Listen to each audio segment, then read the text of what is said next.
we're now 8 weeks out from this event, and I have not done hardly any biking. I'm not fit, and we got 8 weeks, guys. We got 8 weeks.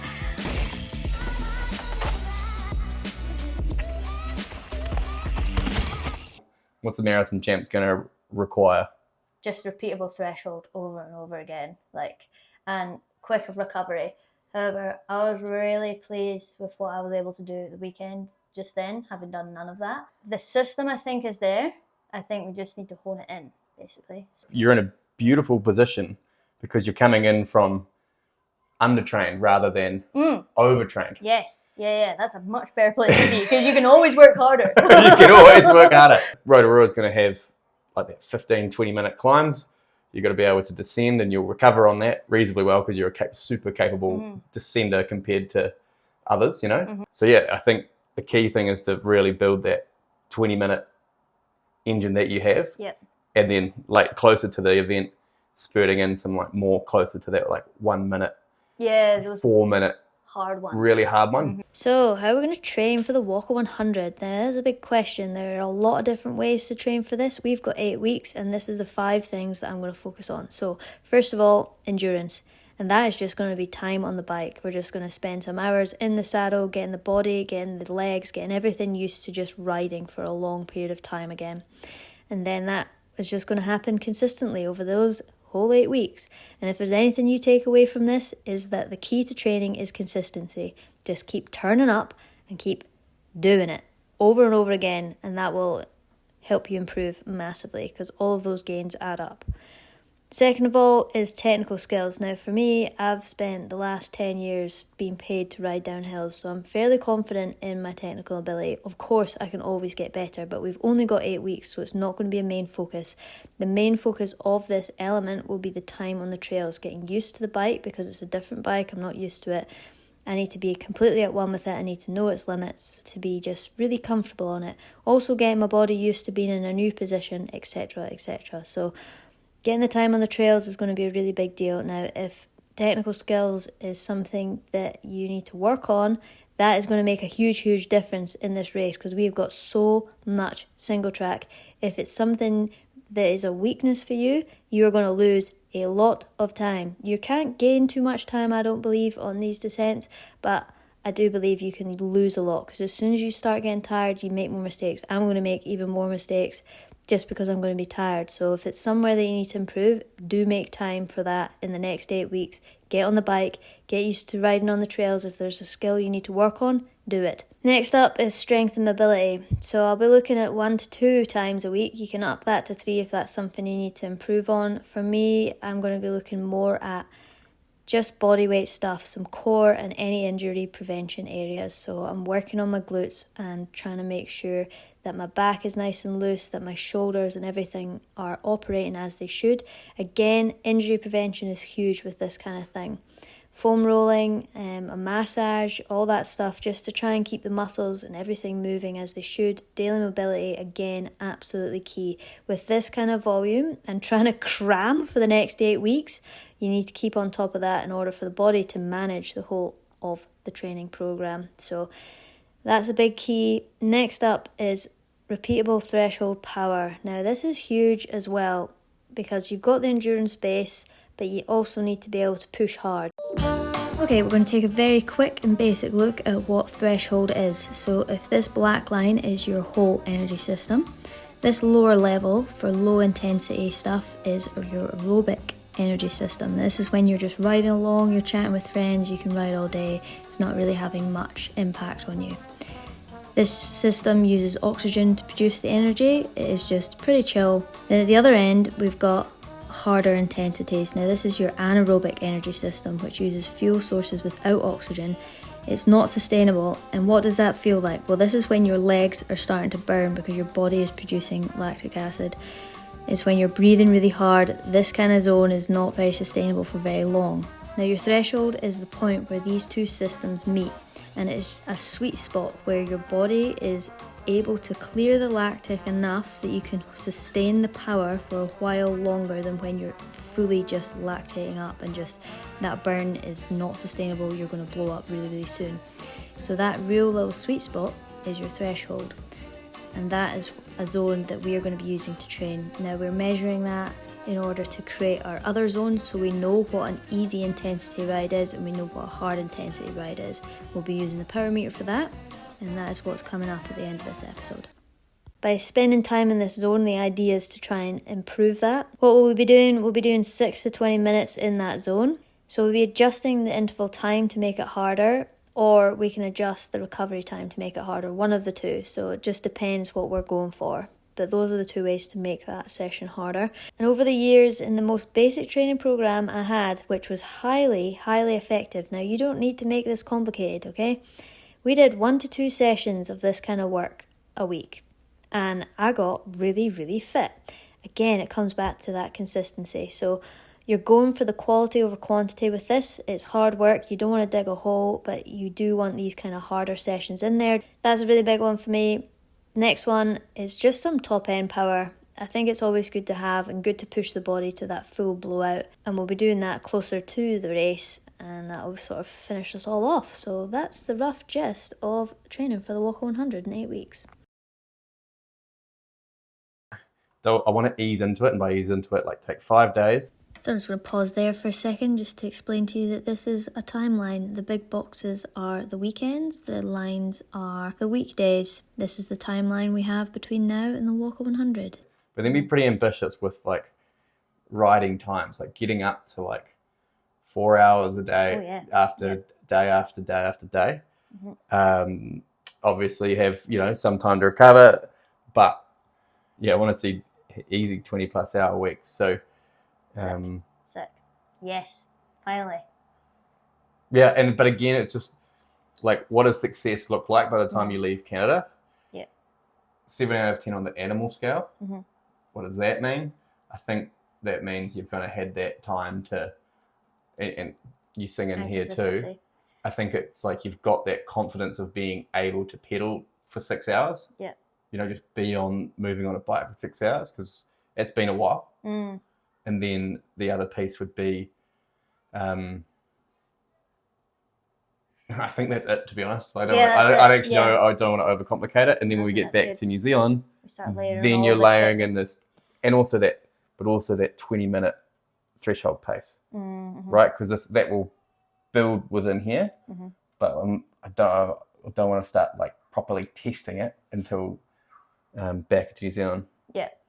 But that will be. But I think as well that makes sense, because now we've got weather for this. Once we get back, it's going to be winter. That's a really good point. It's going to be winter again, and I know this, and I know that could potentially make it harder or frustrating, and I don't want to be playing catch up here. So I want to have done a good chunk, banked a load of stuff now, and then make the most of whatever happens in this point in time. Because also the big key as well is, like, we've got big travel, and then we've got major temperature change scenario. So this is a high risk illness zone as well. So banking as much as we can here means that if anything happens in this point, I'm not stressing, because I've done a lot of good work too. Alright, so we're back again. Yesterday went very well. The coach is stoked, and I actually feel awesome today.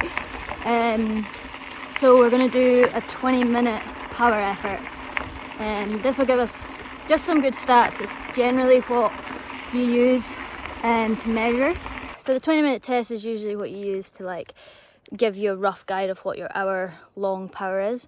And these stats just give us a good place to build training from, so we can use just power zones. Heart rate is okay to use, but it's not as reliable as power, because your heart rate can change and fluctuate due to fatigue and etc, etc. So those values aren't always as relevant. So having that power means that we can do consistent good work. So today will be a good baseline test, just to see roughly where we're at, and then it's something that we can revisit and see if there's improvement, etc, etc. Training doesn't need to be like this, but having done it for so long, I've got into the numbers, and I like having that objective data. So it works for me, doesn't work for everyone. But yeah, it's nice to have some sort of reference other than just the way you feel. Sometimes you can feel shocking and then go put down a stormer of a day. So yeah, just having some objective data is helpful, and that's what we're off to try and do today. And I'm really excited because I just love this. Well, I went really hard then, and I'm still recovering. Very happy with the effort, really happy with that. Didn't feel like I dropped off too much, but I've definitely found where my weakness is. I can really do well when I'm on top of my cadence, but then up the steeper stuff where I'm having to torque more, there's just, my muscles just aren't there at the moment, but that's fine because we can do a lot of work for that. It's good to know where the weaknesses are. I have stopped that activity and saved it because I really want to know what the stats are, but I've not got signal on my phone, so I can't upload it at the moment. Well, I've just managed to get some signal and check the stats, and it's pretty ridiculous, to be honest. I've just done my best 20-minute power of all time according to Training Peaks, and my best 10-minute power of all time.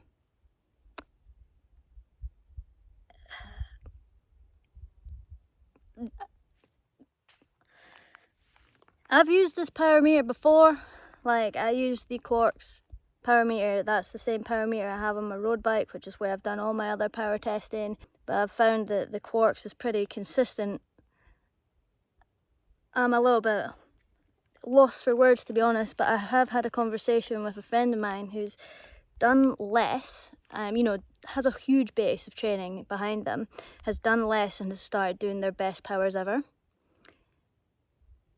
Possibly could be what's happening here. I mean, there's a lot of contributing factors, as we'll discuss over the coming weeks. Your body responds to stress in the same way, whether it's physical stress, which is called training, or like, you know, doing physical exertion, whether it's emotional stress, something's going on at home, or, you know, you're under pressure at work, you know, all of that is stress on the body. Your body can't tell the difference.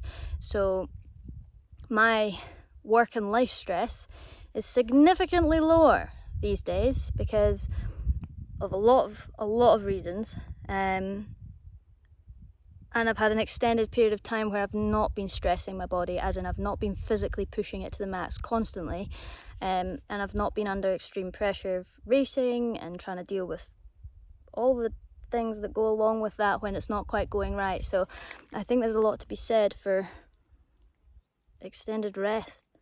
Apparently, because the stats don't lie.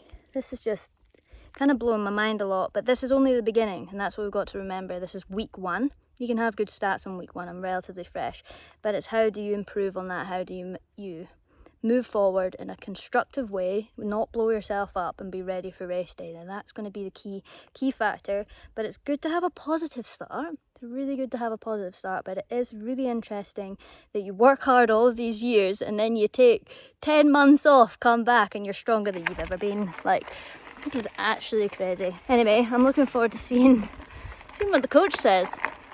But yeah, good stuff. Thank you all so much for watching last week and for all your lovely comments. Now, we did ask what your goals were, to share yours with me, and we've had a couple here, so I'm just going to share some with you. So from Trail Dog Isla, we've got, my goals are to shake off some illness and injury and get back to training, aiming to be more of an all-rounder in 2025, big runs and big swims to add to raiding in Duros. Awesome.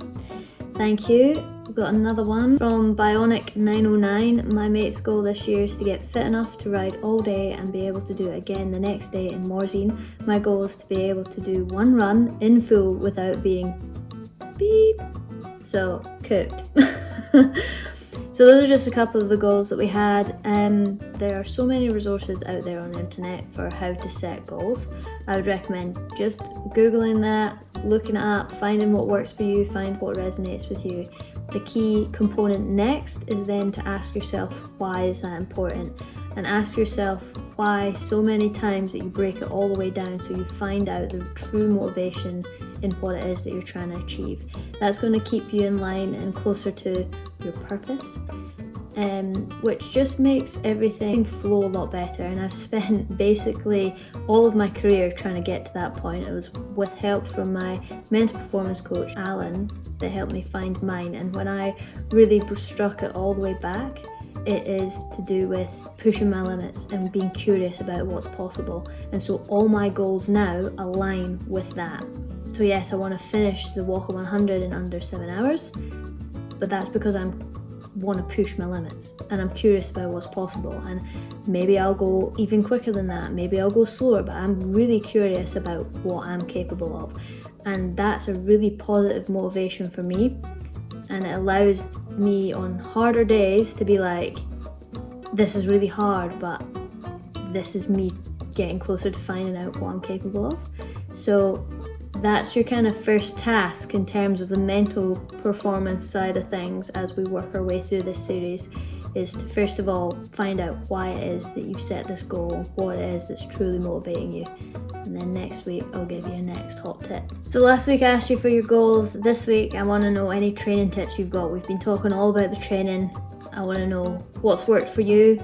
Share it below, because what's worked for me might be different for you and that might help somebody else. So let's work together on this. We'll come back and cover it next week. Thanks for watching. See you on Sunday.